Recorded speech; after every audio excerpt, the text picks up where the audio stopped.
પહેલો કરંથી 5મો અધ્યાય 9 વચનથી આગળ. મેં તમને મારા પત્રમાં લખ્યું છે કે તમે વ્યભિચારીઓની સોબત ન કરો.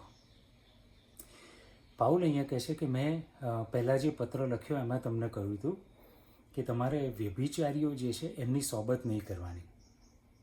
હવે જ્યારે પાઉલે આ લખ્યું ને એટલે કરંથીની મંડળીમાં આ બાબતને લીધે કેટલાક પ્રશ્નો ઊભા થયા, કેમ કે એ લોકોની ગેરસમજ થઈ હતી.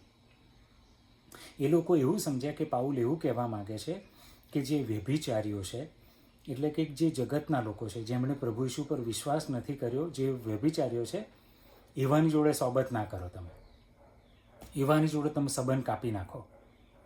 એટલે પછી પાઉલે સ્પષ્ટ કરવા માટે આ પત્રમાં, જે પહેલો પત્ર છે, ખરેખર જે બીજો પત્ર છે કરંથીને, એમાં પાઉલે સ્પષ્ટીકરણ આપ્યું. 10મી કલમમાં પાઉલ શું કહે છે?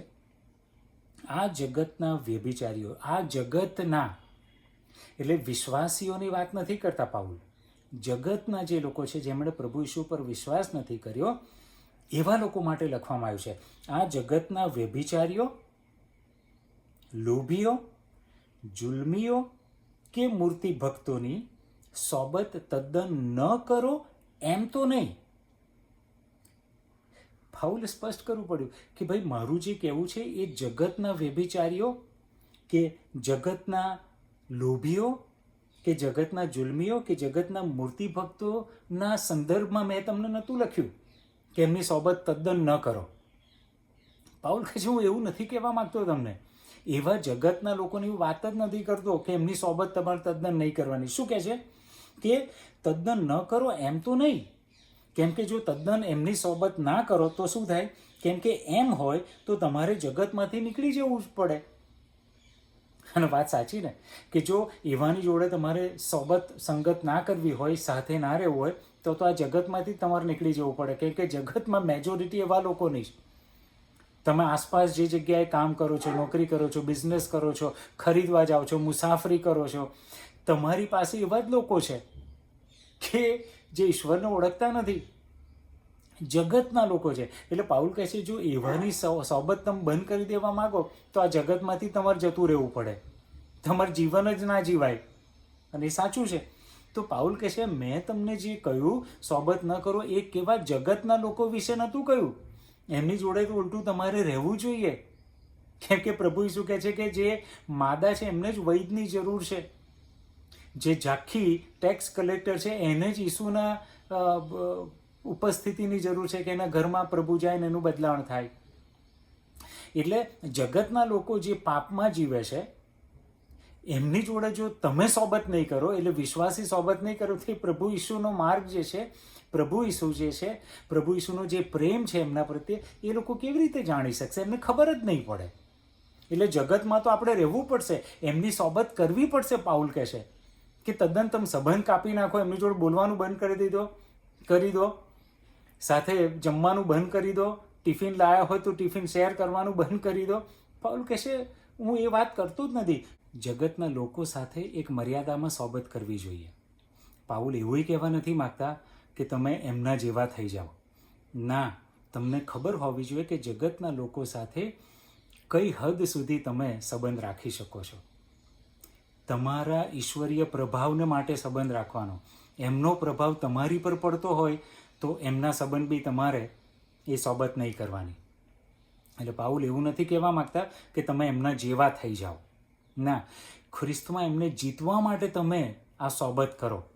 પણ તમને જોખમ લાગે કે તમારું પોતાનું ઇન્ફ્લુઅન્સ કામ નહીં કરતો, ઉલટું એ તમારી પર ઇન્ફ્લુઅન્સ કરે છે, સ્ટોપ, થિંક અબાઉટ, રોકી જાઓ. તમે એમને જીતવા જાઓ છો પણ તમે ખોવાઈ ના જાઓ.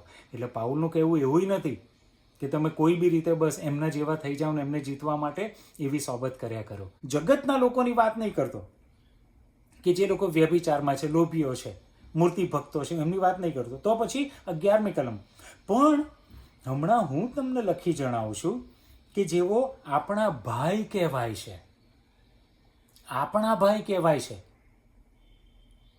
તમારી મધ્યના જે લોકો છે, તમારા ભાઈ જે કહેવાય છે, તમારી મંડળીના લોકો, ઈસુના નામે ઓળખાતા લોકો, વિશ્વાસી તરીકે કહેવાતા લોકો, એ જે છે તેમાંનો જો કોઈ એટલે જગતના લોકોની વાત નથી કરતા પાઉલ કહે છે હું તો કરંથની મંડળીમાં જે લોકો પ્રભુના કહેવાય છે એવા લોકોની વાત કરું છું કે એવા લોકો જે વ્યભિચારી છે, લોભી છે, મૂર્તિ ભક્ત છે, નિંદક છે, છાંટા છે, જુલ્મી હોય તો એવાની સોબત તમારે કરવી નહીં.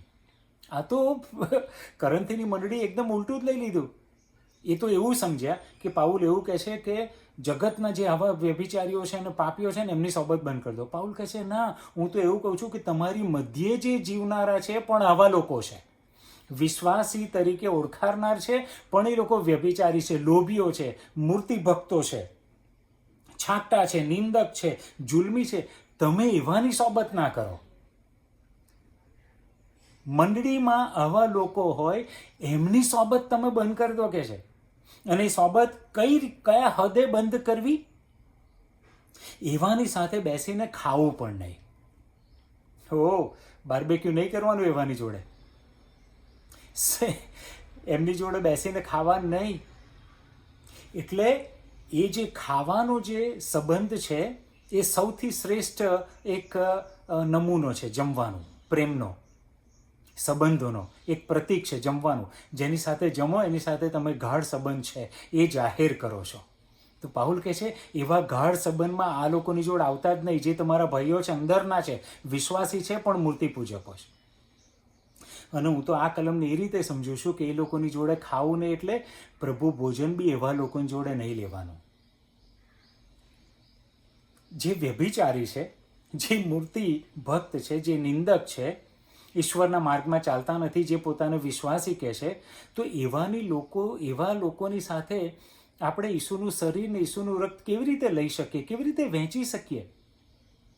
એ શક્ય જ નથી.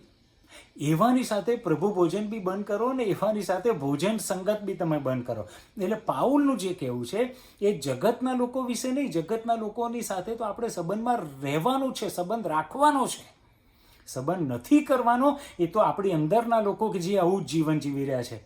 બે પ્રકારનું જીવન જીવી રહ્યા છે. ઈસુને પ્રેમ કરે છે અને શૈતાની બાબતોને પ્રેમ કરે છે. એવાની જોડે તમે સોબત બંધ કરી દો, સંગત બંધ કરી દો, સંબંધ કાપી નાખો, મર્યાદિત કરી દો એવા લોકોની સાથેનો સંબંધ. તમે પેલા લોકોની જોડે સંબંધ રાખો કે જેમને પ્રભુની જરૂર છે, એમને પ્રભુમાં લઈને આવો.